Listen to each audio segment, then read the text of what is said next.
संवत 2025 विक्रमी भाद्र शुक्ल दशमी सोमवार 2 सितंबर 1968 के प्रातःकाल गीता वाटिका गोरखपुर के पंडाल में पूज्य श्री बाबूजी का प्रवचन। मुकुन्दमरविन्ददलायताक्षम् कुन्देन्दुशङ्खदशनम् शिशुगोपवेशम् इन्द्रादिदेवगणवन्दितपादपीठम् वृन्दावनालयमहं वसुदेवसूनुम् नवजलधरवर्णं चम्पकोद्भासिकर्णं विकसितनलिनास्यं विस्फुरन्मन्दहास्यं कनकरुचिदुकूलं चारुबर्हावचूलं कमपि निखिलसारं नौमि गोपीकुमारम् वंशी विभूषितकरान्नवनीरदाभात् पीताम्बरादरुणबिम्बफलाधरोष्ठात् पूर्णेन्दुसुन्दरमुखादरविन्दनेत्रात् कृष्णात् परं किमपि तत्त्वमहं न जाने। श्रीहरिः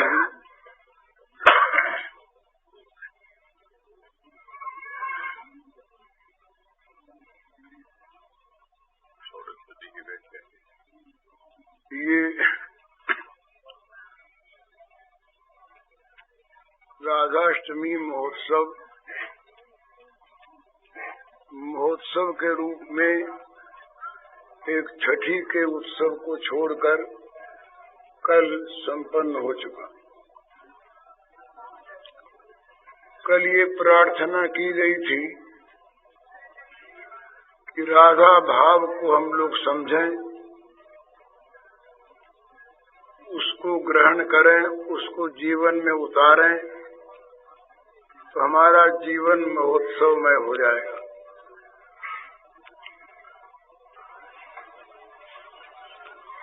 वास्तविक उत्सव जीवन का वही होता है कि जब जीवन में से शोक, विषाद, भय, चिंता, आसुरी संपत्ति के सारे दोष दुर्गुण ये निकल जाते हैं, तभी जीवन महोत्सवमय है, नहीं तो शोकमय है। भय स्थान सहस्राणि शोक स्थान शतानि च, सैकड़ों सैकड़ों भय के स्थान, सैकड़ों सैकड़ों शोक के स्थान। जो वस्तु मिली है वो कहीं चली न जाए, ये सबको भय लगा हुआ।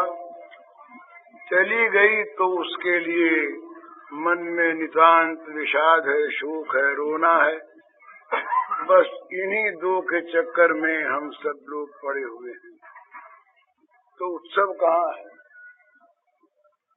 महोत्सव तो दूर रहा, उत्सव ही नहीं है। रात दिन रोना रोना, ऊपर से हंसते भी हैं तो अंदर रोते हैं। जब तक अंदर की आग नहीं बुझती तब तक बाहरी ठंडक से अंतरात्मा को शांति नहीं मिलती। तो राधा भाव हमारे हृदयों में, हमारे जीवन में आ जाए, वो हमारा स्वभाव बन जाए, ये हमारा उद्देश्य है। अब उसको हम समझें, उसको हृदयंगम करें, जितना जितना जैसे हो सके। सबके द्वारा पूर्णतया ग्रहण एक साथ नहीं होता। जितना जितना ग्रहण हो उतना उतना ग्रहण करें और उतना उतना उसको जीवन का स्वभाव बना लें। आगंतुक वस्तु नहीं, आई हुई चीज तो चली भी जाती है, पर वो चीज जब स्वभाव बन जाती है, स्वरूप बन जाती है, तो जाने का कोई प्रश्न नहीं रहता। तो कल अपने में बात हुई थी कि ये अनंत समुद्र हैं और ये समुद्र की अनंत तरंगे हैं। उन तरंगों में जिन जिन तरंगों का हम स्पर्श प्राप्त करें, जिन जिन तरंगों को हम समझें, उनका हम अपने जीवन में लाने का प्रयत्न करें। इतना ही हम कर सकते हैं और यही हमें करना चाहिए। तो कि आज का जो पद आपने अभी गाया है, इसका भाव यही है, वही समर्पण का भाव। उसकी एक तरंग है। ये पहले थोड़ा सा इसका अर्थ हम लोग बातचीत में समझ लें, इसके बाद फिर और तो वो श्री राधा के किसी समर्पणकर्ता के ये वाक्य हैं। वो कहते हैं, मेरे धन जन जीवन तुम ही तन मन तुम सब धर्म। बहुत सी चीजों में मनुष्य की ममता होती है। जो कुछ निम्न स्तर के हम लोग होते हैं, उनकी ममता बुरी चीजों में, बुरे कामों में, बुरे आचरणों में, बुरे वादों में, बुरे मतों में, बुरी संगत में ममता होती है। ये मेरा है, उनको मेरा मानते हैं। जो संसार के लोग हैं वो धन जन मान कीर्ति यश इनको मेरा मानते हैं। जो इससे आगे बढ़े हुए वो धर्म को मानने वाले, धर्म मेरी चीज, धर्म का नाश न हो, सब कुछ चला जाए, ये सब जिस एक मेरे में आकर के समा जाते हैं, वो अनन्य ममता वाला एक कोई प्रिय होता है और उसी के प्रति समर्पण होता है। वो प्रिय श्री राधा का भगवान है। प्रत्येक जीव का वो प्रिय परमात्मा है। तो उन्हीं के शब्दों में, मेरे धन जन जीवन तुम ही, मेरे धन तुम हो, मेरे निज परिवार के आदमी तुम हो, मेरे जीवन तुम हो, मेरे शरीर तुम हो, मेरे मन तुम हो और मेरे सारे धर्म तुम हो और मेरे सारे सुखों के महल तुम हो। सारे सुख मेरे तुम ही में बसते हैं। तुम ही मेरे सकल सुख सदन। प्रिय निज जन, तुम ही मेरे अपने हो। जन और निज जन, जो बिल्कुल अपना होता है वो निज जन कहलाता है। और तुम ही मेरे प्राणों के रहस्य हो, प्राणों के मर्म हो, प्राणों के प्राण हो। तुम ही एक बस आवश्यकता, तुम ही एकमात्र हो पूर्ति। मेरे जीवन की आवश्यकता केवल तुम ही हो और उस आवश्यकता की पूर्ति भी तुम ही हो। जरूरत भी तुम और जरूरत की पूर्ति जिसके द्वारा होती है वो भी तुम। तुम ही एक सब काल सभी विधि हो उपास्य सुचि सुंदर मूर्ति। सभी समय, सभी कालों में, सभी प्रकार से एकमात्र तुम ही मेरे उपास्य हो। किसी का धन उपास्य होता है, किसी का मान उपास्य होता है, अलग अलग उपास्य अपने अपने होते हैं। तो ये कहते हैं कि हमारे तो तुम ही उपास्य हो। और तुम कौन से हमारे उपास्य हो? कि जो बड़े पवित्र सुंदर हो, केवल सुंदर नहीं, पवित्र सुंदर।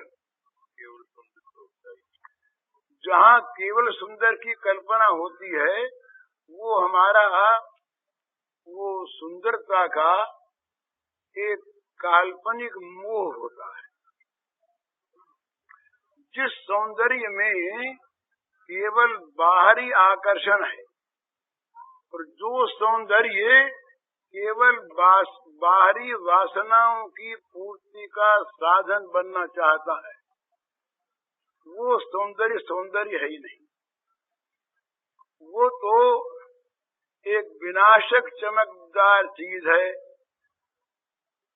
जिसका स्पर्श करने पर अंदर आग लग जाती है, हम भस्म हो जाते हैं। वो एक ऐसा मधुर विषय है जो पान करने के समय अच्छा मालूम होता है। विषयेंद्रिय संयोगात् यत्तदग्रे मृतोपमम् परिणामे विषमेव। जो इंद्रिय के साथ विषय का संयोग होने पर बड़ा मधुर अमृत सा मालूम होता है, पर जिसका परिणाम जहर सा होता है, ऐसा वो बाह्य सौंदर्य वो अपवित्र है। पवित्र कौन सा सौंदर्य है? जो हमारे आत्मा के आवरित सौंदर्य के आवरण को दूर कर दे और हमारे आत्मा के सौंदर्य को प्रकाशित कर दे। हमारे आत्मा की सुंदरता जो भौतिकता के द्वारा आच्छादित हो रही है, इसीलिए हम आत्मविस्मृत हैं, इसीलिए हम आत्म सुख से वंचित हैं, इसीलिए हम जो नित्य हमारा आनंद स्वरूप है, सच्चिदानंद स्वरूप है, उसमें इसी आवरण के कारण से हम विमोहित होकर उससे अलग हो रहे हैं। तो यद्यपि मृषा छूटत कठिनाई, तुलसीदास जी महाराज ने कहा कि ये जो ग्रंथि है, ये ग्रंथि है तो मिथ्या, पर छूटनी बड़ी कठिन। इसी को आवरण कहते हैं। आवरण पर्दा हट जाए, किसी प्रकार का पर्दा रहे नहीं, तो हमारे आत्मा पर जो माया का आवरण है, इस आवरण को लेकर हम अपने ही अंदर नित्य विराजित भगवान के सौंदर्य माधुर्य से वंचित हैं। वो सौंदर्य माधुर्य हमारे आत्मा में होते हुए भी हमको दिखाई नहीं देता, अनुभव में नहीं आता। वो जिसके द्वारा अनुभव में आ जाए वो सौंदर्य पवित्र है, और वो सौंदर्य है जिसका, उसी का नाम भगवान है। तो सुच सुंदर मूर्ति, तुम जो हो वो पवित्र सौंदर्य के श्री विग्रह हो। तुम ही मेरे सारे काम हो और तुम ही मेरे सारे धाम हो। रहने के स्थान तुम ही और करने के काम तुम ही, और तुम ही एकमात्र मेरे महान लक्ष्य हो। लक्ष्य का अर्थ है निशाना जहाँ लगे, हमें जहाँ जाना हो, गंतव्य जो हो, साध्य जो हो, तो वो केवल मात्र तुम ही हो। और तुम आठों पहर मेरे मन मंदिर में बसे रहते हो। बाबा ने कहा ये ठीक नहीं, ये पंक्ति ठीक नहीं, तो पंक्ति बदली गई। आठों पहर सरसते रहते तुम मन सरोवर में रसवान। वो तो रस के उपासक है ना, तो भगवान मन मंदिर में तो भगवान बसते हैं, पर रस सरोवर में बसने वाले रस स्वरूप, इसमें कुछ विशेष रस का आस्वादन है।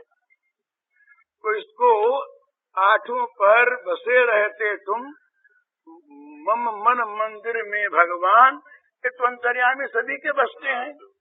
तो यूं नहीं, इसको यूं किया कि आठों पर सरसते रहते तुम मन सरोवर में रसवान। हाँ, रस लेते रस देते। सभी इंद्रियों को तुम शुचितम करते नित्य स्पर्श सुखदान बाह्याभ्यंतर नित्य निरंतर तुम छेड़े रहते निज तान। ये बड़ी ऊंची अवस्था है, हम लोग इसकी कल्पना नहीं कर सकते, क्योंकि हमारी इंद्रियां इस प्रकार की वो बहिर्मुखी हो रही हैं कि हम तुच्छ सांसारिक भोग्य विषयों को ही इंद्रियों का विषय मानते हैं। पर ये भगवान का जो स्पर्श है वो सुचितम है, शुचि नहीं है, सुचितम है। तो सारी इंद्रियां जब इस सुचितम स्पर्श सुख का अनुभव करे तब इंद्रियां धन्य होती है। तो वो कहती हैं कि ये तुम ऐसे हो जो निरंतर हमारी सभी इंद्रियों को नित्य निरंतर सुचितम स्पर्श सुख दान करते रहते हो, दूसरी चीज को आने देते नहीं। बोले तुम ऐसी तान छिड़े रहते हो अंदर। वो लोग कहते हैं ना कि भाई वो तुलसी की आवाज नगारे की आवाज में कहाँ सुनाई दे, तो वो नगारे की आवाज तो बड़ी बड़ी वो तीव्र होती है, घन होती है, मधुर नहीं होती। पर इनकी जो तान है, इसलिए तान है, तान में वो स्वर की मधुरता की सूचना है। तान छिड़े रहती है। तो निरंतर तुम हमारे जीवन में भीतर नहीं बाहर भी बाह्याभ्यंतर नित्य निरंतर क्षण भर के लिए भी तो तुम थकते नहीं, और बाहर भीतर का कोई प्रश्न नहीं, बाहर भी और भीतर भी नित्य निरंतर तुम अपनी तान ही छेड़े रहते हो, दूसरी तरफ मन जाने का प्रश्न ही नहीं होता। और इतना ही नहीं महाराज, फिर एक और करते हो, तुम आंखों के सामने से कभी हटते नहीं। ये सच्ची बात है भला, जहाँ पर हमारा समर्पण, ये उस दिन अपने बात हुई थी, वो याद होगी।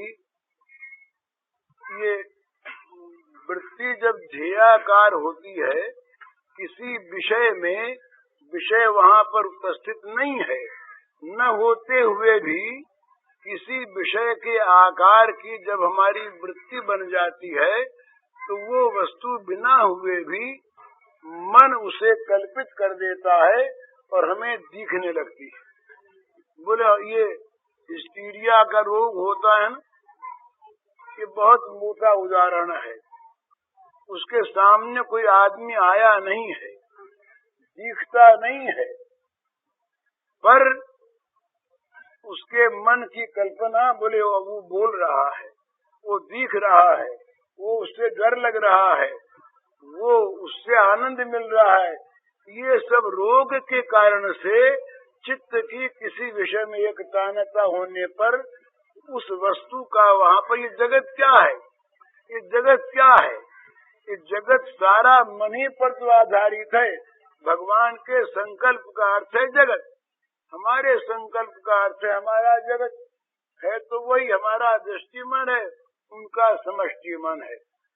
तो ये स्वप्न में हम सोते हैं, उस समय क्या वो वस्तु हमारे बिछौने पर नदी में तैर रहे हैं, वहाँ नदी हो तो बिछौनी बह जा नदी है थोड़ी, पर क्या वो नदी में तैरने वाला उस समय झूठ बोलता है क्या? ठीक ठीक नदी में तैरता है, ठीक ठीक उसके सामने वो वस्तु इंद्रियों को स्पर्शित होती है, जरा भी इसमें कसर नहीं। तो इसी प्रकार से संसार के वो विषय जो कहीं नहीं है, वो विषय भी चित्त की एक तानता होने पर मूर्तिमान हो जाते हैं कल्पना से। और भगवान तो सब जगह पर हैं। भगवान के समर्पित यदि हमारा जीवन हो जाए और हम भगवान सब जगह हैं, इस निश्चय के साथ अपने भगवान को हम देखने लगें, तो वो केवल ध्यान के विषय नहीं रहेंगे, वो हमारी दृष्टि के विषय हो जाएंगे। ध्यान के विषय नहीं रहेंगे, वो हमें दिखने लगेंगे ज्यों के त्यों। जहाँ हम जाएंगे कभी नहीं तुम ओझल होते, कभी नहीं तुझसे संयोग, न तो तुम कभी आंखों से परे होते हो और न कभी विलग होते हो, संयोग का त्याग करते हो। तो भूले मिले रहते, करते करवाते निर्मल, ये जगह जगह पर निर्मल, अमल, शुचि, शुचितम, ये शब्द इसीलिए आए हैं कि हम लोगों की दृष्टि ये बहुत ज्यादा निम्न स्तर पर आई हुई है ना, तो उसको सावधान करने के लिए, नहीं तो भगवान की लीला में इन शब्दों की आवश्यकता नहीं है। ये शब्द बतावे क्या वो अशुचि है, ये बात नहीं, पर ये केवल इसीलिए हम लोगों की अपवित्र बुद्धि कहीं भगवान को अपवित्रता की तरफ न ले जाए। हम लोग कहीं अपने दृष्टि दोष से भगवान को कहीं किसी गंदे स्थान पर न पहुंचा दें, इसलिए ये शब्द आते हैं। तो भूले मिले रहते, करवाते करते निर्मल रस संभोग। रस संभोग तो होता है। ये एक बात और बहुत समझने की है, ये असली तो समझ में आता है अनुभव होने पर।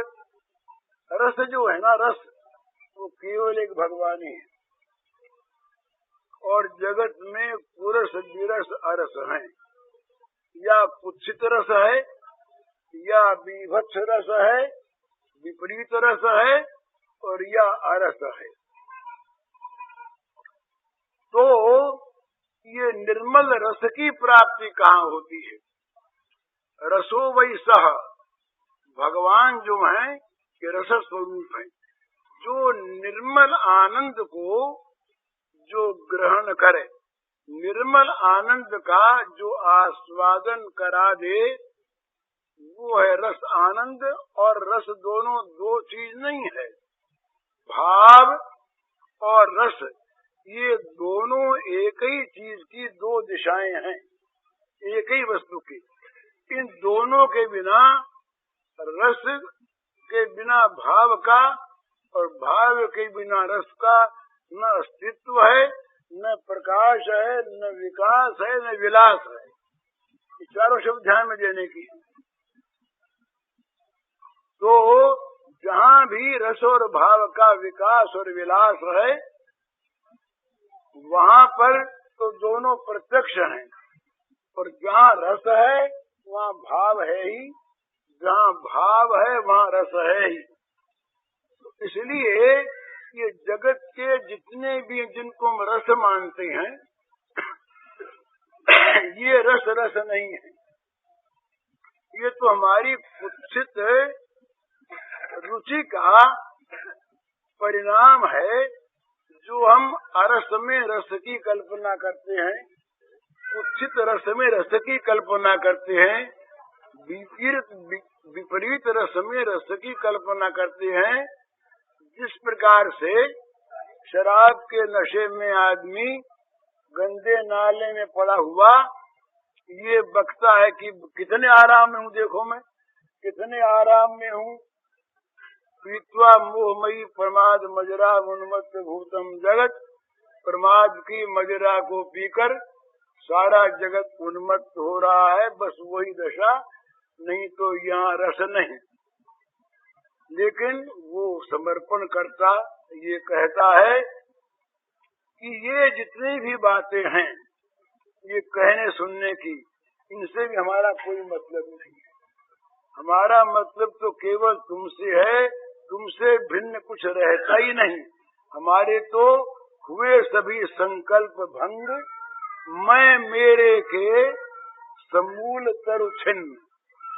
ये मैं और मेरा अहंता और ममता, यही इस प्रपंच महान वृक्ष के मूल हैं।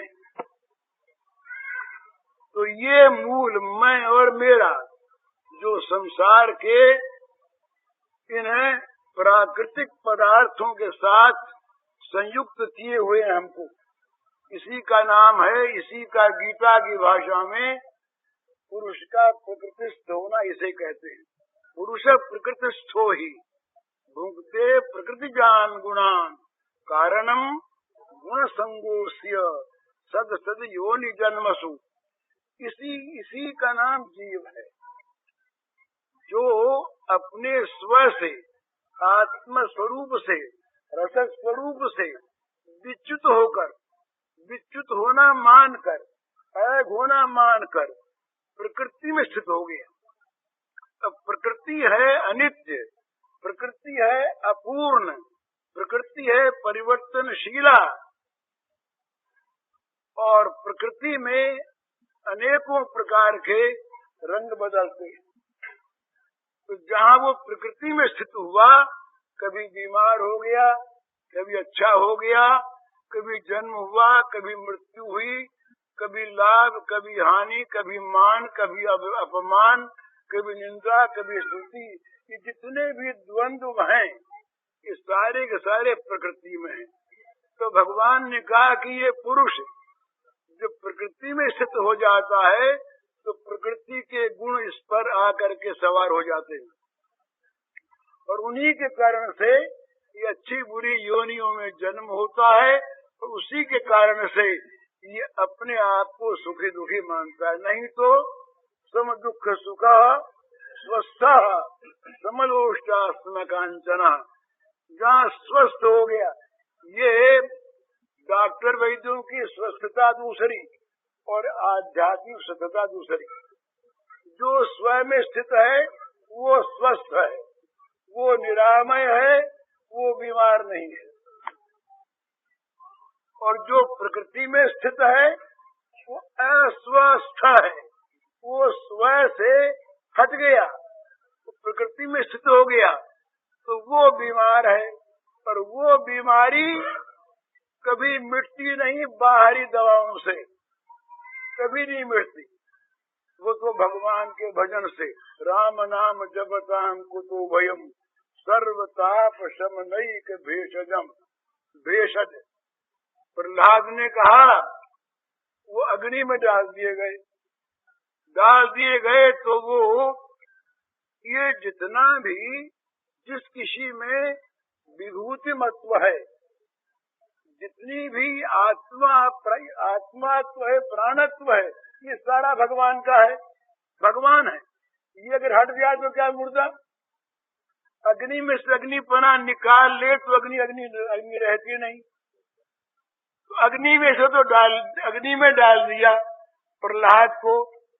अब भगवान ने सोचा कि ये तो अग्नि में डाला गया है, पर डाला ये तो मुझ में पड़ा है ना, ये तो अग्नि को अग्नि मानता नहीं, ये तो भगवान मानता है। तो अग्नि को जलाती है क्या? अग्नि को ताप प्राप्त होता है क्या? ये विष्णु पुराण में आया बड़ा सुंदर एक दृष्टांत। जब उनको सांपों से कटवाने ले चले, तो प्रहलाद के मन में आया कि सांपों से कटवाने ले चलते हैं तो ये सांपों का जहर सांपों को तो लगता नहीं। तो हमारे तो भगवान है और हम भगवान के हैं, तो उनका जहर हमको क्यों लगेगा? जहर है ही नहीं, हम तो उनके हैं, वो हमारे हैं, तो चलो खूब मजे में। तो सांपों का जहर उतर गया, जहर लगा नहीं। तो जब अग्नि में डाले गए तो अग्नि में से अग्निपना भगवान ने निकाल लिया। तो लोगों को तो अग्नि जलती हुई दिखे और दूसरों को जला भी दे, पर प्रहलाद के लिए अग्निपना नहीं। प्रहलाद अपना आराम से बैठे भगवान का नाम जप कर रहे। हिरण्यकशिपु ने देखा कि अब तो जल गया होगा।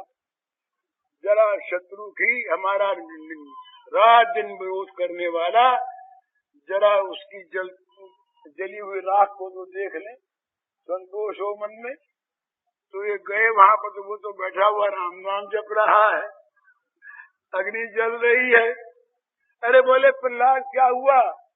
पर हुआ क्या, नाम जप रहा हूं ना। वो कैसे जल जाए बेचारे। वो शंख मुनि के सिर में लगा कर, कथा सुनी है ना आपने?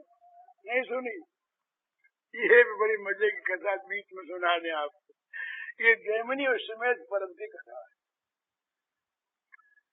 ये जब अश्वमेध यज्ञ किया पांडवों ने, तो इनका अश्व विश्व विजय के लिए निकला, तो सारी पांडव वाहिनी उसकी रक्षा पर साथ रही जहां जहां पर वो गया, और जहां खास जगह वहां पर अर्जुन युद्ध के लिए प्रस्तुत साथ रहते और लोग लड़ लेते जहां खास युद्ध कोई हो। तो एक हंसध्वज नाम के एक राजा थे, बहुत सुदूर प्रांत में कहीं रहते, हिंदुस्तान से बहुत दूर। उस समय सभी जगह आर्य साम्राज्य था, सारे विश्व भर में सारा विश्व आर्य साम्राज्य के अंतर्गत था। आर्य साम्राज्य वहां पर बहुत दूर। तो हंसध्वज जो थे, इनको ऋषियों से पता लग चुका था कि भगवान का अवतार हो चुका है, श्री कृष्ण के रूप। किसी प्रकार उनके दर्शन हो जाए, और किसी प्रकार दर्शन ही न हो जाए, कहीं उनके चरणों में प्राण चले जाएं तो सबसे अच्छा। तो जैसी जिसकी कामना होती है, सच्ची कामना यदि होती है तो भगवान पूर्ण करते हैं। तो उधर से घोड़ा आ रहा है पांडवों का, ये हंसध्वज ने सुना। तो हंसध्वज के मन में बड़ी सांत्वना हो गई, तो कि जब पांडवों का घोड़ा आता है तो अर्जुन साथ होंगे, और अर्जुन साथ होंगे तो अपने अर्जुन से लड़ना है, और इतना छका देना अर्जुन को कि श्री कृष्ण उनके सारथी आई जाए, अपना काम बन गया। और एक बात और, ये भगवान के जो भक्त होते हैं ना, यद्यपि इन पर नियम लागू नहीं होते, पर ये नियम और संयम की मूर्ति होते हैं स्वयं। नियम लागू तो वहां हो जहाँ नियम न चलता हो, जहाँ नियम पहले से सेवा करने को तैयार। तो इनके राज्य में एक नियम था, केवल राज परिवार के लोग ही नहीं, तमाम प्रजा जन भी सब एक पत्नी व्रती थे। पाती व्रत ही स्त्रियों के लिए नहीं, पुरुषों के लिए एक पत्नी व्रत। ये इनके राज्य का नियम। सब बड़े सदाचारी, बड़े सदाचारी, बड़े साधु चरित्र, बड़े उन्नत मानस, प्रजा की सेवा करने वाले राजा, अपने विलास के लिए कुछ भी नहीं करने वाले सच्चे राजा। इन्होंने अपनी सभा बुलाई, तय किया कि अपने पांडवों से बैर नहीं है, और अपने अभिमान नहीं है कि हम लोग अपने शौर्य को दिखाकर पांडवों पर विजय प्राप्त करें। हमारा मतलब, हंसध्वज ने साफ कह दिया, हमारा मतलब तो श्री कृष्ण के दर्शन करना। तो घोड़े को पकड़ लिया जाए, और किसी शर्त पर भी बिना युद्ध के घोड़ा छोड़ा न जाए। हो गई तय बात, घोड़ा पकड़ लिया गया। पांडवों की ओर से संदेश आया कि देखो पांडव हैं, ये हरेक के साथ लड़ना नहीं है, बड़ी टेढ़ी खीर है, हार जाओगे, सब मर जाओगे, छोड़ दो घोड़ा। उन्होंने तो वहां तो पहले से सोची हुई बात थी, पूरे मर जाएंगे तो मर जाएंगे, घोड़ा नहीं छोड़ रहा है। अब तय हो गया युद्ध का समय। ये हमारे यहाँ जो धर्म युद्ध था, धर्म युद्ध के कई बड़े सुंदर नियम थे। जिसके पास शस्त्र न हो उस पर कोई शस्त्र नहीं चलाता। अभी ऐसी बात नहीं कि भाई सारे नगर में निरीह लोग हैं, अस्पताल में बीमार पड़े हैं और ऊपर से बम बरसा दिया जाए। नगर के, ग्राम के निरीह लोग और कहीं अणुबम फेंक दिया, लाखों की संख्या में एक साथ लोग मर गए। ये राक्षसी युद्ध है, ये राक्षसी अत्याचार है, ये धर्म युद्ध नहीं, हमारी रणनीति इससे सर्वथा विपरीत।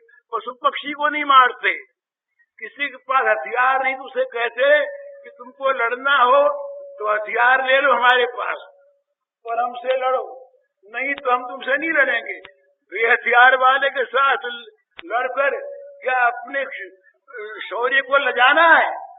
वो अपने को लजाना मानते, इस प्रकार के। तो ये समय निश्चित हो गया कि कल प्रातः काल ठीक इस समय युद्ध आरंभ हो। हंसध्वज ने अपने राज्य में घोषणा करवा कि ठीक ठीक इस समय से पूर्व जितने वीर हैं सब के सब अच्छी तरह से शस्त्र सुसज्जित होकर रणभूमि में पहुंच जाए और काम संभाल लें। जो उस समय तक नहीं पहुंचेगा वो तेल के उबलते हुए कड़ाहे में डाल दिया जाए। ये व्यवस्था दी किसने? दो बड़े कट्टर ब्राह्मण ऋषि थे, बड़े कट्टर, धर्म के इतने अधिक मानने वाले कि वैसे लोग बहुत कम होते। उनकी बात भी एक बीच में सुनाऊंगा। हाँ, उनका नाम था शंख और लिखित।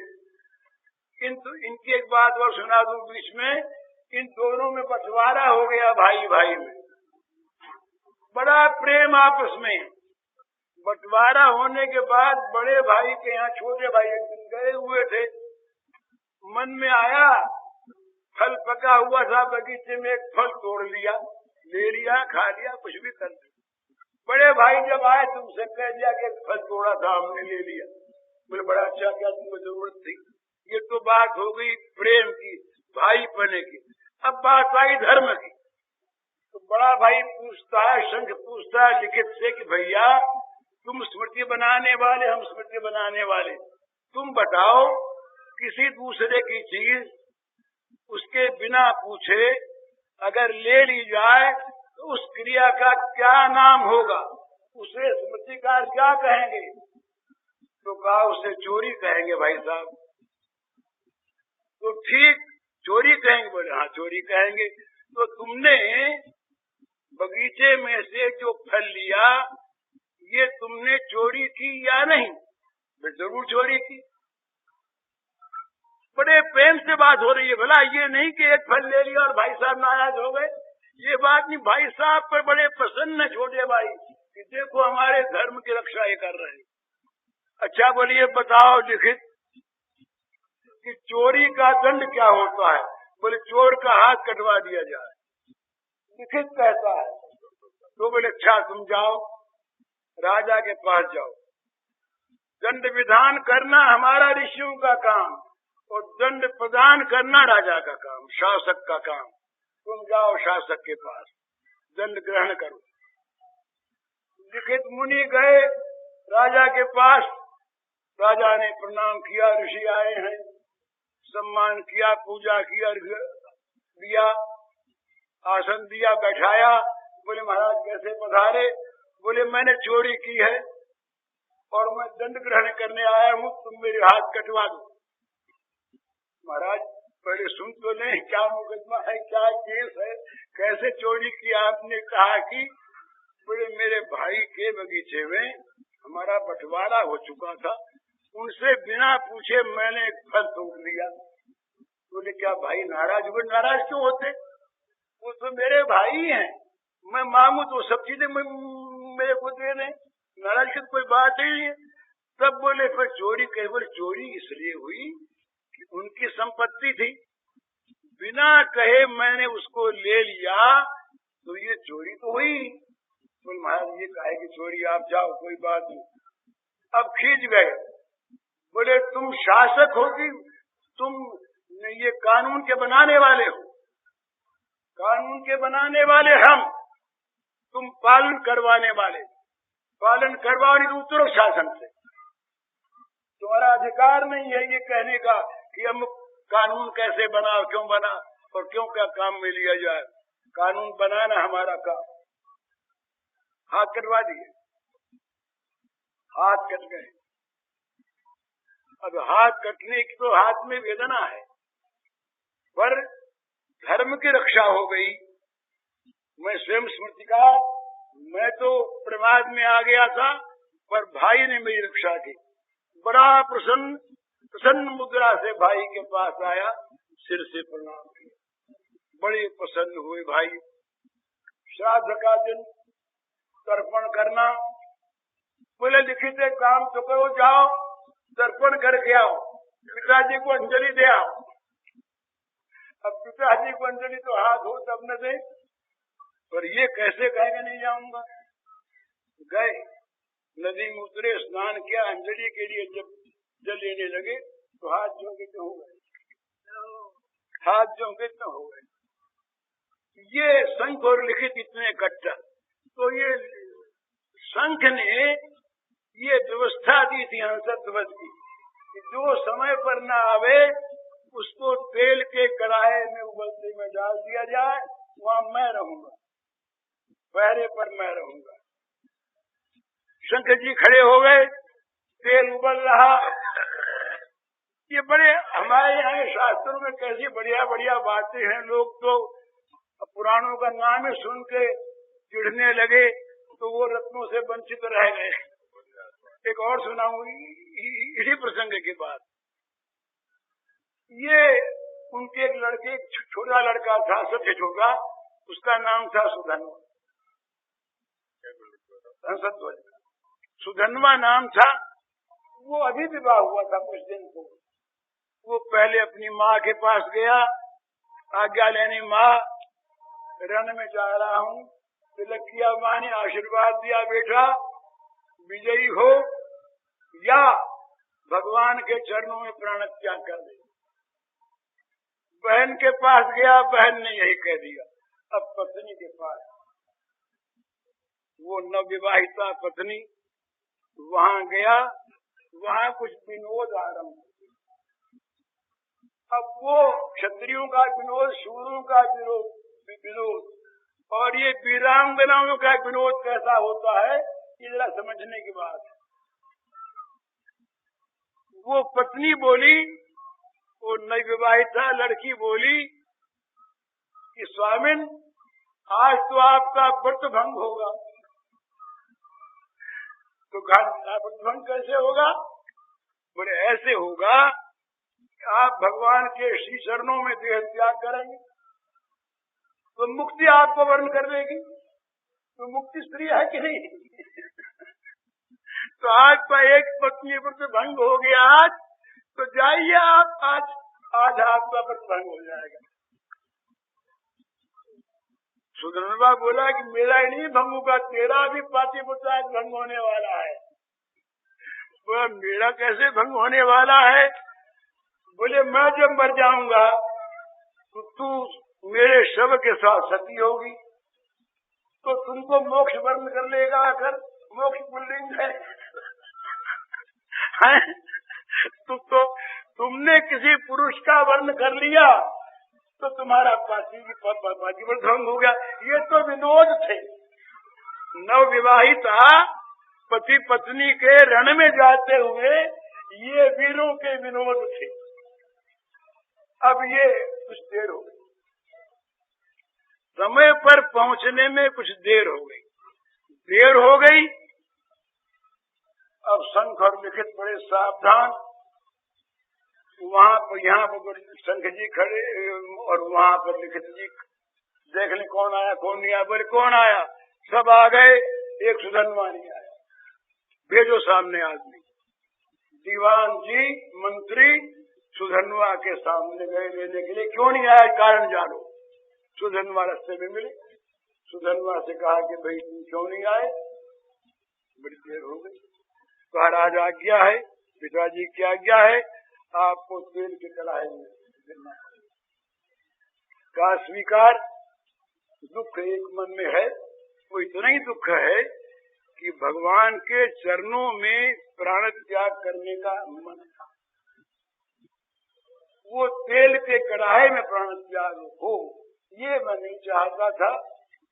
और प्राण त्याग के लिए तो मैं आया ही था, मरने के लिए तो आया ही था।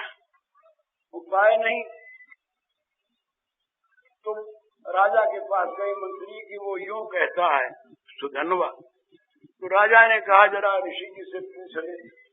ऋषि जी से गए, पूछे तो ऋषि जी खींच गए, बोले ये तुम मुझसे पूछता है कि क्या करें, तेरा बेटा इसलिए है, दूसरा होता तो तू क्या मुझे पूछने आता कि काहे डालें कि नहीं डालें, ये रियायत करना चाहता है।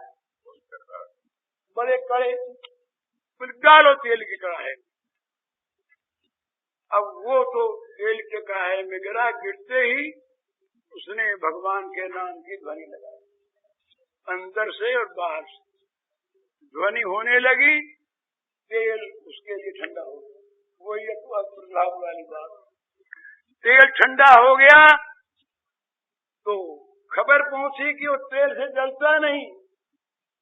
तो शंख जी तो थे, लिखित जी भी आ गए, बोले कैसे नहीं जलता, बोले कोई मसाला डाल दिया होगा राजा ने जानबूझ करके जिससे न जले, पता लगाओ कि तेल उबलता है कि नहीं उबलता है।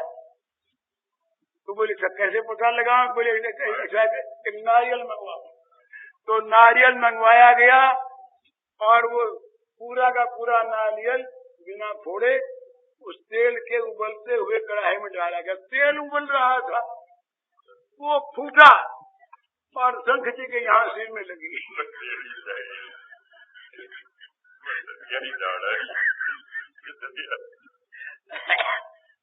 शंख के सिर में लगी। शंख बोले कि आज मैंने भक्त का प्रताप देखा। हम तो धर्मशास्त्र के निर्माता थे, आज हमने एक नया धर्मशास्त्र और देखा कि भगवान तो बोले तुमने कुछ किया क्या सुधर्मा बेटा? बड़ा प्रसन्न पुत्र उठा करके गोद में ले लिया। शंख जी ने बाहर निकाल करके गोदी में लगा लिया, हृदय से लगाया, चूमने लगे, सिर पर हाथ फेरने लगे। तुम तो हमारे राज्य कुल को, हमारे यजमान के कुल को धन्य करने वाले तुम तो हो गए, इतने बड़े अच्छे। कुछ बताओ तुमने कुछ किया क्या? वो बोले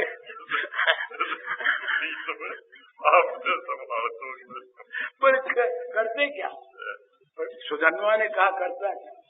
मैंने सोचा कि मरना तो है, भगवान का नाम लेते हुए तो उनके चरणों का स्मरण करते हुए मरना।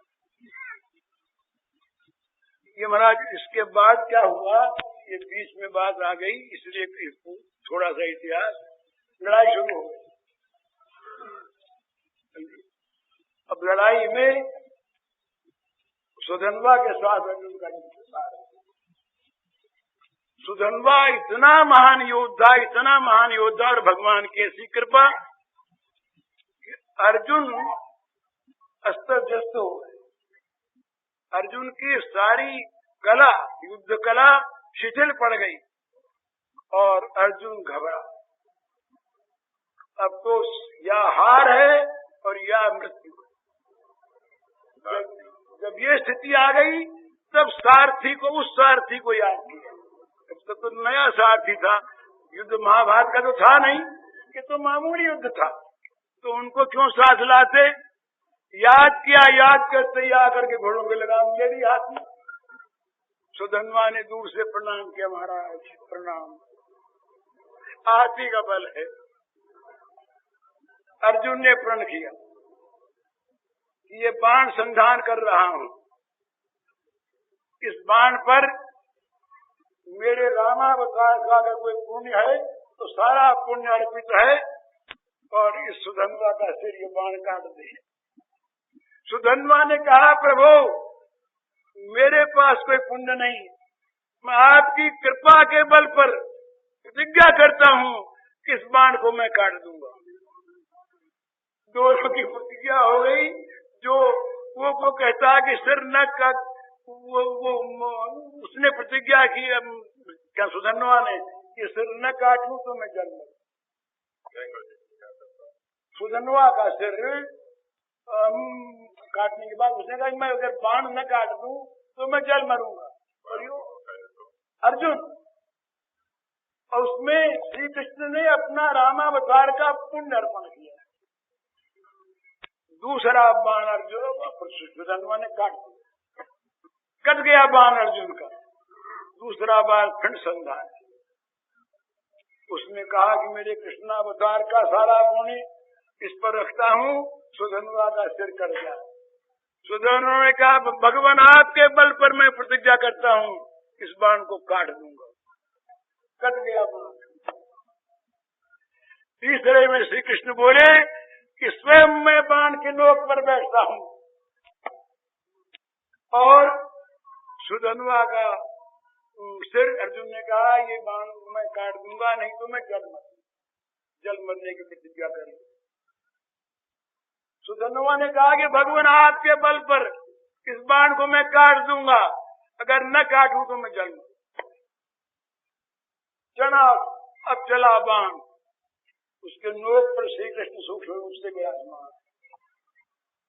सुधन्वा ने बाण काट दिया, बाण कटा, उस बाण में प्राण आ गए, उस साथ उसके भगवान थे न, बाण नीचे गिर गया, सुधन्वा की प्रतिज्ञा रह गई।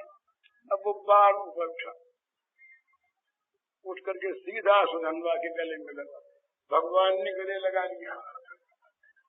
भगवान ने बाण पर बैठ करके गले लगा कर गोद में ले लिया, वही उसकी मृत्यु हो गई। ये भक्त वत्सल भगवान का, ये भगवान का इस प्रकार का। तो ये मैं बात कह रहा था उसकी, प्रहलाद की, राम नाम जपतां कुतो भयम सर्वताप शमनैक भेषजम पश्चात मम गात सन्निधौ पावक सलिलायते सुधा। ये अधुना ये जो पावक थी अग्नि, ये मेरे लिए समय जल हो गई। ये राम नाम जो है ये सारे रोगों का नाश करने वाली एक दवा है। तो फिर वो कहते हैं कि भोक्ता भोग सभी कुछ तुम हो, तुम ही स्वयं बने हो भोग।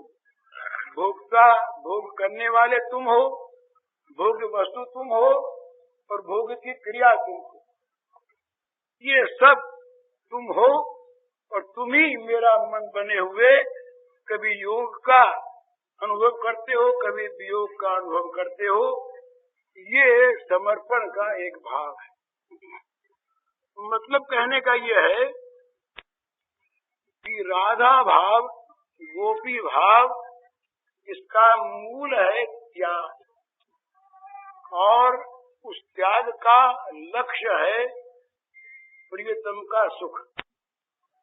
ये आप कहीं पर छोटी से छोटी भूमिका में, छोटे से अपने गृहस्थ के क्षेत्र से लेकर बड़े से बड़े अध्यात्म के क्षेत्र में एक ही सा काम करता, जहाँ त्याग होगा और जिस त्याग में जिसको आप अपना प्रेम देना चाहते हैं, उसको सुखी करना चाहेंगे, प्रेम हो जाएगा, बरसों की लड़ाई मिट जाएगी।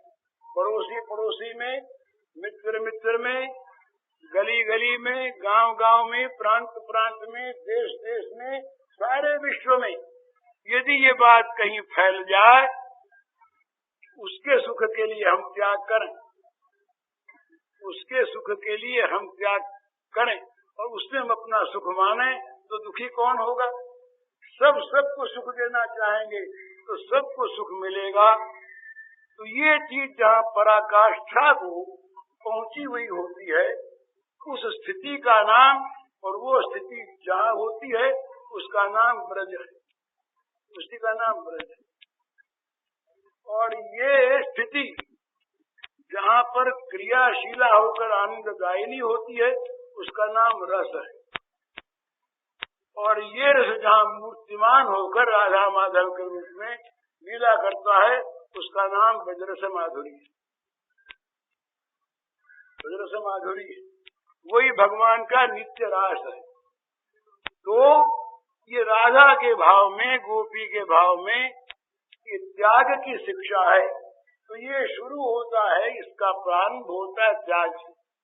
अब ये उत्सव कल संपन्न हो गया, कल कई लोग गए, आज बहुत से लोग जा रहे हैं। जहाँ प्रेम की ये दशा हो जाए कि जिस दशा में बाह्य ज्ञान न रहे, वहाँ बाहरी क्रिया भी अस्त व्यस्त हो जाए, तो कोई उसकी कीमत नहीं, कोई दोष नहीं, कोई पाप नहीं। लेकिन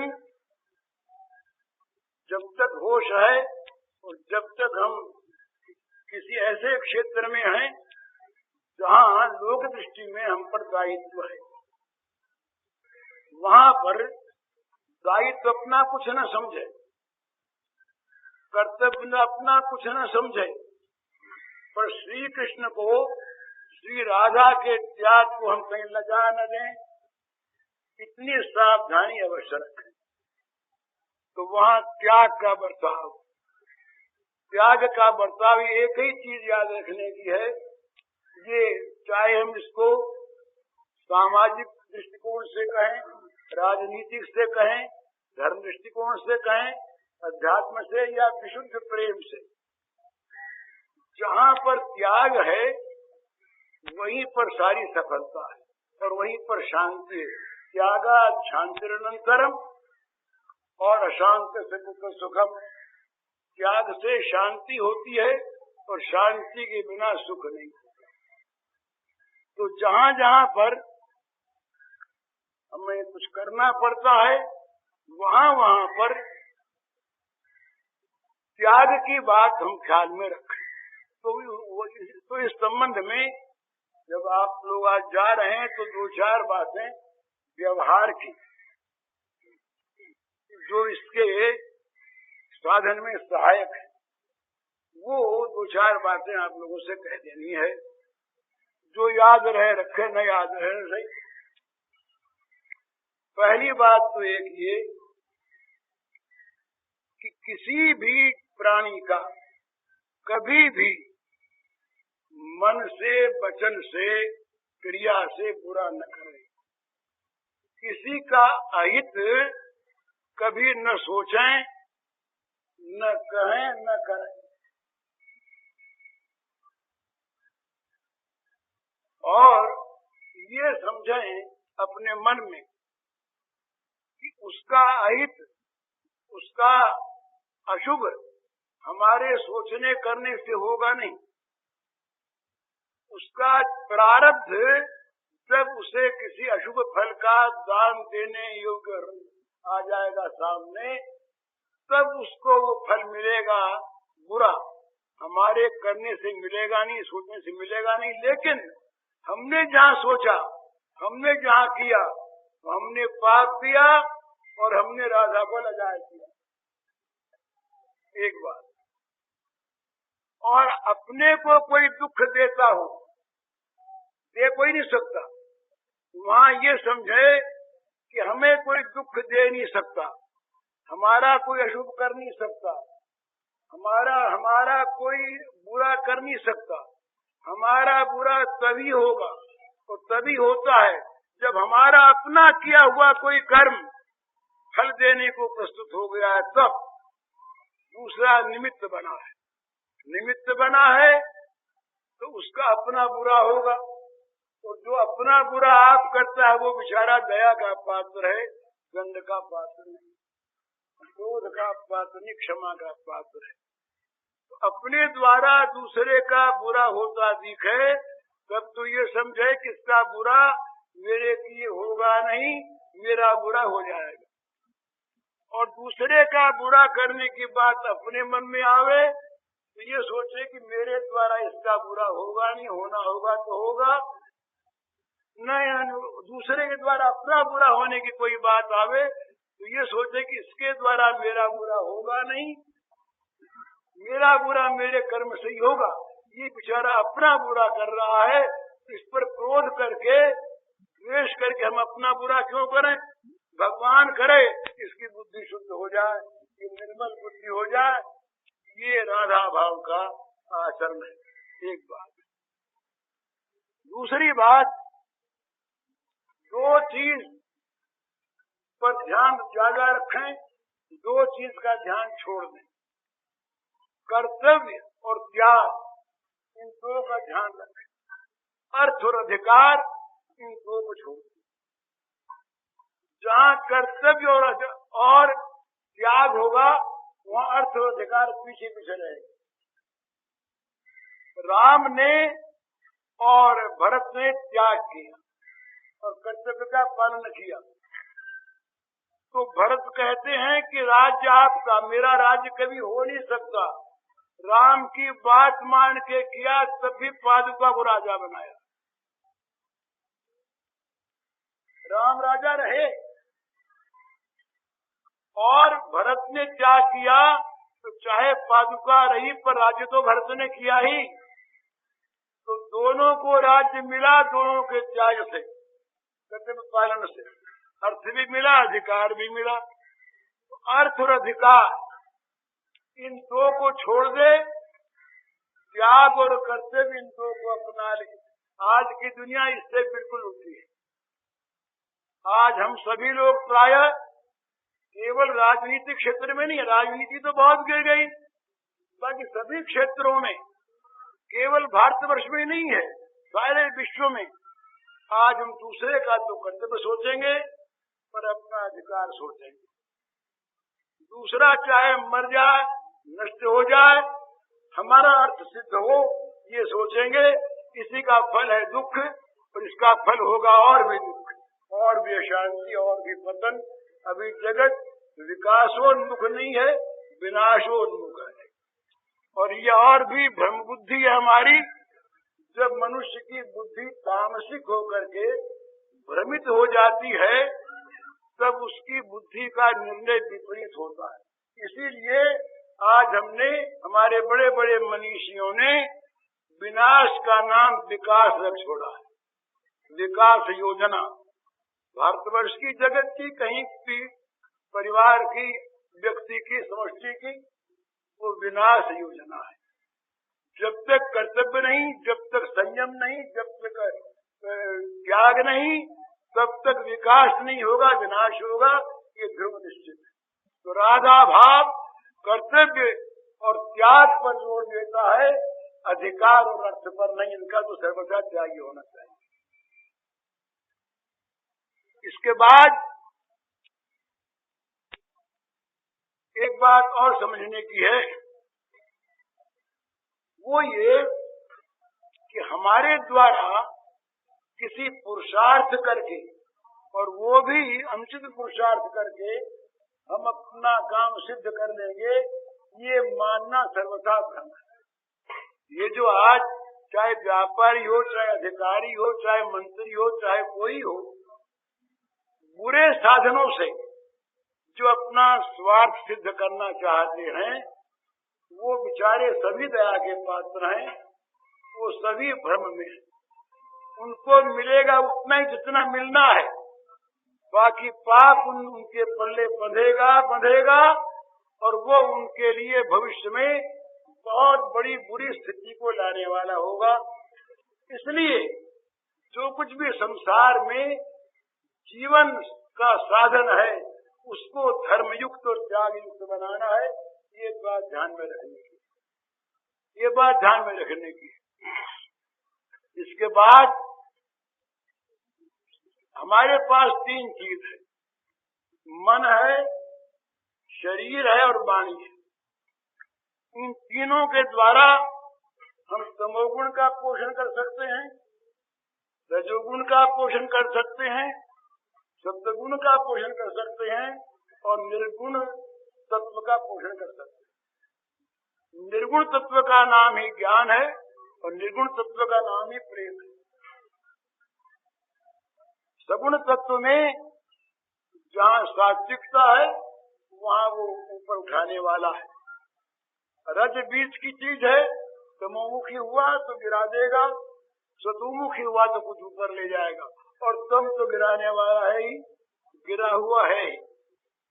तो अपने इन तीनों को क्रियाबंध नहीं होगी, ये बात आप ध्यान में रखें।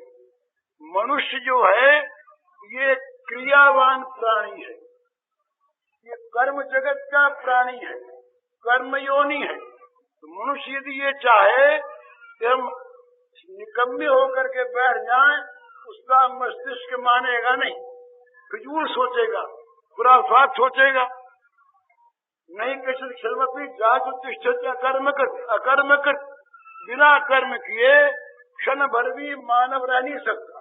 इसलिए निरंतर सत में, सत्गुण युक्त विचार में, कार्य में अपने मन को, अपनी बुद्धि को, वाणी को लगाए रखे। इसका स्थूल रूप ये कि वाणी के द्वारा किसी की निंदा न करे, अपनी कभी तारीफ न करे, व्यर्थ की बात न करे, पर चर्चा न करे, परापवाद न करे। जहाँ तक बने जितनी काम की बात बोलनी आवश्यक हो उतने शब्दों का वाणी का संयम रखते हुए उच्चारण करे।